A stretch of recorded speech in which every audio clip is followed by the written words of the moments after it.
tugiye kureba do while muri Java. Nayo ni loop ituma usubiramo ibintu runaka mpaka condition washyizemo igezweho. Urugero tugiye gukora ni ukubara rimwe kugera ku 10. Ikintu utangiza ni initialization, nze gutangira kuri rimwe ukurikizaho ijambo do, ugafungura utu tumenyetso ugashyiramo ibyo wifuza gukora. Hano ibyo twifuza gukora ni uguhamagara imibare valeur ya a hanze, hakurikiraho incrementation. Incrementation ni ukongeraho rimwe cyangwa decrementation, biterwa n'uburyo uri gukoresha, hagasoza uri gukurikiza ya condition yawe. Condition iri kuvuga ngo a ise guturuka kuri rimwe ariko igarukire ku 10. Tugiye gukora no program turebe. Urajya muri editor yawe kuri new java class, tugiye gukora kuri do while loop.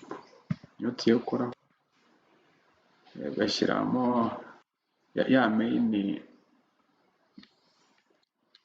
method, bandika public static void main, public static void main.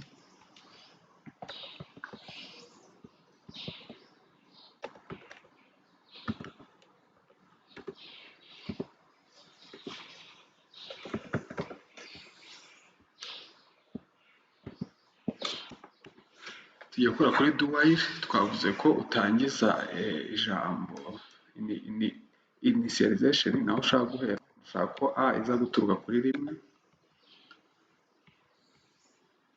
ugashyiraho ijambo do, ugafungura ibyo wifuza gushaka gukora mo. Hano ndashaka kugaragaza valeur ya a hanze, system.out.println. Shaka valeur ya a iza kuza hanze, yakurikizaho incrementation, tugakurikizaho condition nyuma. Hano duhita dushyiraho condition twifuza kugarukira. Turashaka kugarukira kuri imibare yose iruta iri munsi y'10. Tukaraninga porogaramu yacu, bizera ko bigiye kuraninga bikava kuri rimwe bikagera ku 10. Reka turebe.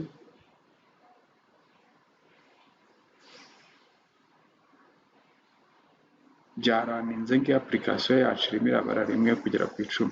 Nguko bakora do while muri Java. Murakoze.